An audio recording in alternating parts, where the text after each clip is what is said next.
बच्चों आज हम लोग बात करने वाले हैं क्लास 12th साइंस स्ट्रीम के बच्चों के बारे में। ये टॉप 5 गलतियां उन सभी बच्चों ने रिपीट की है जो कि बहुत पछताते हैं बाद में, ठीक है। यानी एक बहुत ही ब्लंडर मिस्टेक। उन सारे मिस्टेक्स को हम यहाँ पर डिस्कस करेंगे और उसका सॉल्यूशन भी बताएंगे। तो आपको बस इतना ही करना है कि इस वीडियो को पूरा देखना है, लाइक करने के बाद सब्सक्राइब जरूर कर लेना।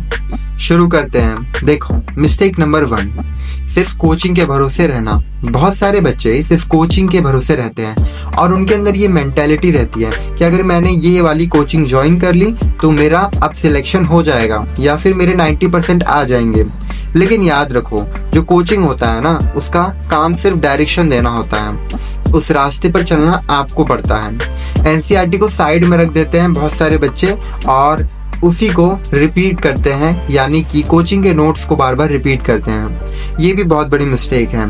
एनसीईआरटी को साइड में बिल्कुल नहीं रखना है, ठीक है, क्योंकि हर साल बोर्ड एग्जाम में 80 to 90% क्वेश्चंस डायरेक्टली या इनडायरेक्टली एनसीईआरटी से ही पूछे जाते हैं। इसके लिए आप सॉल्यूशन कर सकते हो कि हर टॉपिक के बाद एनसीईआरटी रीडिंग कंपलसरी बना लो, कोचिंग के नोट्स भी पढ़ो और एनसीईआरटी को भी साथ में लेके चलो। अगर इन दोनों का कॉम्बिनेशन हो गया तो ये टॉपर्स का कॉम्बिनेशन बन जाता है, समझे। प्रैक्टिस करो एनसीईआरटी के बैक क्वेश्चंस और एग्जाम्पलर प्रॉब्लम्स को। मिस्टेक नंबर 2, फिजिक्स को थ्योरी या फॉर्मूला समझना। फिजिक्स में बच्चे या तो रट्टा मार लेते हैं फॉर्मूलाज को या फिर सिर्फ थ्योरी पढ़ के चले जाते हैं और उनके रिजल्ट में ना ही उनको न्यूमेरिकल क्लियर है ना ही डेरिवेशन क्लियर है, उनको सिर्फ डेफिनेशन लिखना आता है और ये सारे कॉन्सेप्ट उनके रह जाते हैं वीक, ठीक है। तो इसके सॉल्यूशन के लिए आप कर सकते हो कि हर फॉर्मूला के पीछे एक लॉजिक समझो कि वो क्यों है और उसका यूज कहाँ पर करना है। कॉन्सेप्ट, डेरिवेशन, एप्लीकेशन, इन तीनों पार्ट में फिजिक्स को तोड़ो, समझे। इन तीनों पार्ट्स में तोड़ लोगे तो फिजिक्स बहुत इजी हो जाएगी।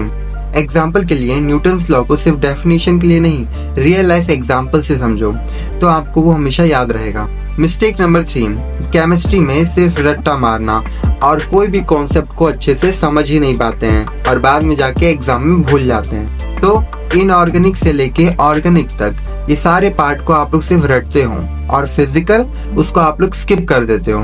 ऐसे काम नहीं चलेगा। केमिस्ट्री 3 पार्ट्स में डिवाइडेड है और तीनों की स्ट्रेटजी अलग होनी चाहिए। इसके लिए आप कर सकते हो कि फिजिकल केमिस्ट्री में एनसीईआरटी के सॉल्व्ड प्लस अनसॉल्व्ड क्वेश्चन को और न्यूमेरिकल प्रैक्टिस को अच्छे से कर लो, ठीक है, जो कि सिर्फ बुक में दिए हैं, बस उतना ही।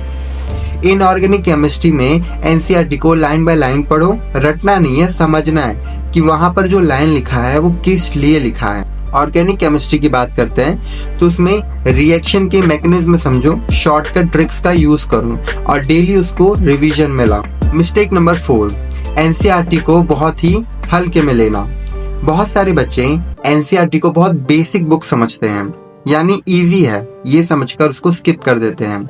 ये सबसे बड़ा इल्यूजन है जो स्टूडेंट को हमेशा फेल कर देता है, ठीक है। तो इसके सॉल्यूशन के लिए आप कर सकते हो, सबसे पहले बायोलॉजी में हम बात करते हैं तो बायोलॉजी के हर एक वर्ड, डायग्राम, फ्लो चार्ट, इन सभी को इम्पोर्टेंस दो, ठीक है। बस इतना ही करना है आपको बायोलॉजी में। फिजिक्स में और केमिस्ट्री में डायरेक्ट थ्योरी और डेरिवेशन एनसीईआरटी से आते हैं। तो जब आपको पता है कि ये सारे क्वेश्चंस एक एक चीज एनसीईआरटी से आती है तो आपको कोई और बुक की कोई नीड नहीं है, सिर्फ एनसीईआरटी से ही पढ़ो, ठीक है। नेक्स्ट बात यह है कि हाइलाइटर का यूज करो, स्टिकी नोट का यूज करो ताकि वो ज्यादा अट्रैक्टिव रहे आपके लिए, आपको पढ़ने में थोड़ा मजा आए। यानी स्टेशनरी प्रोडक्ट्स का ज्यादा यूज करो और अगर आप स्टिकी नोट का यूज करते हो तो आपके लिए वो एक रिमाइंडर के जैसा भी काम आएगा, ठीक है। ज्यादा स्पेस भी नहीं लेगा और आपको एक अच्छे तरीके से वो टॉपिक्स को याद करने में मदद करेगा। एक प्रो टिप है, जब भी आप एनसीईआरटी लाइन बाय लाइन पढ़ो या फिर कोई भी डेफिनेशन पढ़ो तो उसके पीछे का लॉजिक समझ लो कि ये डेफिनेशन आखिर कहना क्या चाहता है और हमको ये क्यों ये मैसेज दे रहा है, समझे। मतलब उसको थोड़ा डिटेली एक्सप्लोर करोगे तो सारी चीजें आपके सबकॉन्शियस माइंड में चली जाएगी, मतलब आपको फॉरएवर वो चीजें याद रहेंगी। मिस्टेक नंबर 5, सेल्फ स्टडी को टाइम नहीं देना। कोचिंग प्लस स्कूल 6 से 8 घंटे आपके यहाँ पे कंज्यूम होते हैं, लेकिन सेल्फ स्टडी 1 घंटा भी कोई भी बच्चा नहीं कर पाता है कंसिस्टेंटली। यही रीजन है कि 80% स्टूडेंट फेल हो जाते हैं अपने टारगेट से। इसके सॉल्यूशन के लिए आप कर सकते हो कि टाइम ब्लॉक करो, यानी सुबह 1 घंटे रिवीजन के लिए निकालो, रात को 2 घंटे सेल्फ प्रैक्टिस के लिए निकालो। यूज करो पोमोडोरो टेक्निक, 25 मिनट स्टडी करो, 5 मिनट का ब्रेक लो। समझे? हर वीक अपना प्रोग्रेस रिव्यू करो कि इस हफ्ते मैंने या इस महीने मैंने इतने टाइम फ्रेम में कितना काम किया है, क्या सीखा है, क्या रिपीट करना चाहिए मुझे। अब लास्ट बात करते हैं कुछ बोनस टिप्स की। एनसीईआरटी को एक्चुअली में पढ़ना कैसे है, ठीक है। सबसे पहले बात करते हैं कि एनसीईआरटी को रीड करना है आपको 3 बार। फर्स्ट टाइम जब आप रीडिंग करेंगे तब आपको सिर्फ समझने के लिए रीड करना है।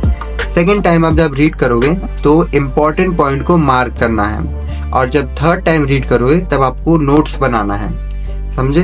फिर मेक माइंड मैप, चैप्टर के शुरू में एक माइंड मैप ड्रॉ करो, ठीक है।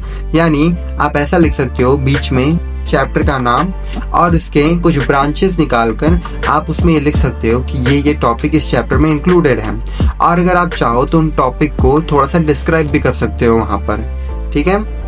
अगर कोई पेज खाली नहीं है तो आप एक्स्ट्रा पेज अटैच कर सकते हो।